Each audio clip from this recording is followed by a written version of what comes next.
Let's look at embedded systems design. Training from IKSC Knowledge Bridge, Pune.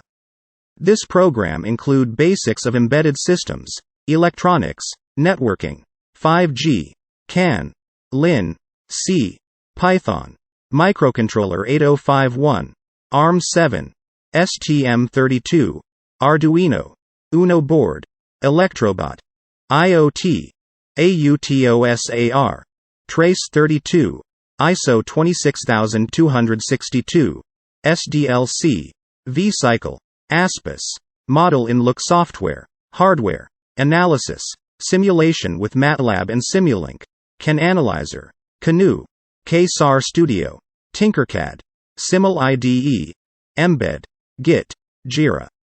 It would also include industry use cases and projects.